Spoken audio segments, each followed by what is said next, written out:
Assalamualaikum warahmatullahi wabarakatuh. Kami dari kelompok 5 akan menjelaskan tentang percobaan titrasi asam basa pada senyawa asam sulfat dengan magnesium hidroksida. Sebelum itu, perkenalkan anggota kelompok kami. Yang pertama, Adinda Dita Daluna. Kedua, Ervina Maulida Safitri. Ketiga, Haryo Sumirat. Keempat, Muhammad Idul Setiawan. Adapun soal kami yaitu seorang praktikan melakukan percobaan asam basa sebanyak 10 ml larutan asam sulfat 0,05 molar dititrasi dengan larutan magnesium hidroksida 0,05 molar.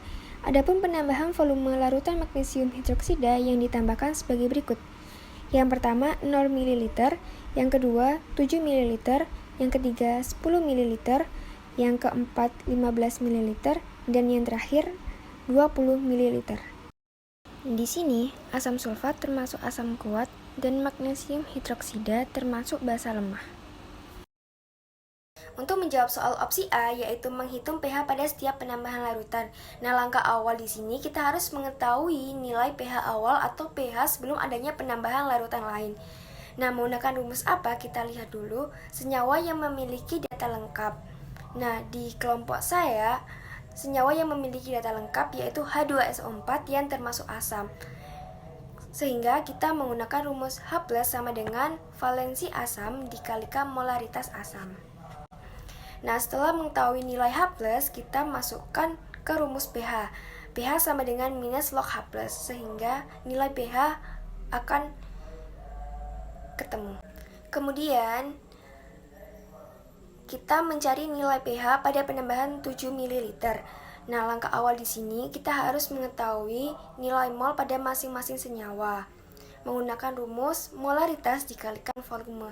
Setelah mengetahui nilai mol pada masing-masing senyawa, kita mereaksikannya. Nah, di sini senyawa saya ada H2SO4 direaksikan dengan MgOH2 kali menjadi MgSO4 plus 2H2O.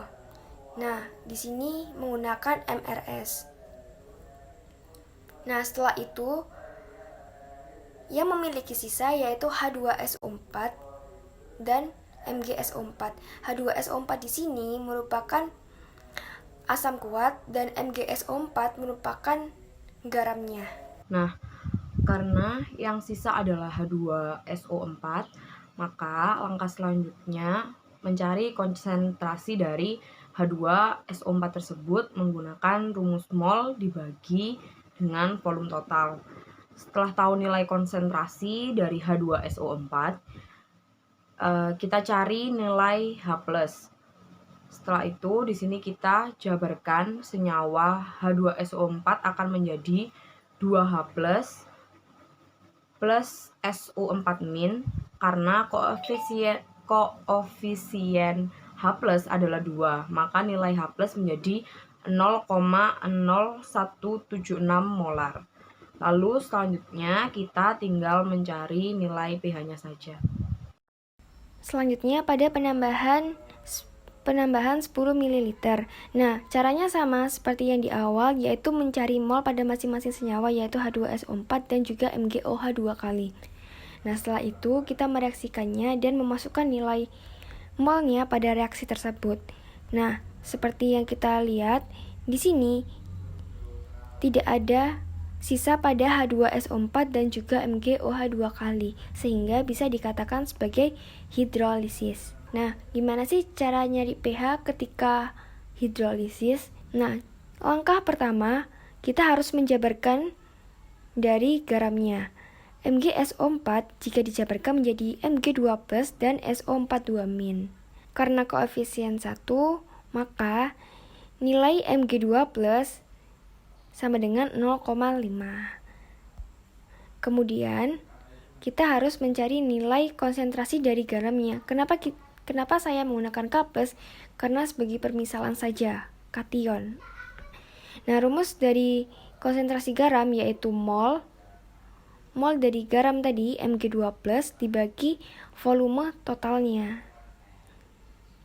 Nah, setelah itu dimasukkan ke rumus H+. Nah, kenapa menggunakan H+ bukan OH-? Karena di sini yang kuat adalah H2SO4, di mana H2SO4 adalah asam. Jadi menggunakan H+. Sesuai rumus yang ada di sini. Nah, setelah mengetahui nilai H+, kita bisa mencari pH-nya. Pada penambahan 15 ml, caranya sama, kita harus mencari molnya terlebih dahulu dan memasukkannya pada reaksi.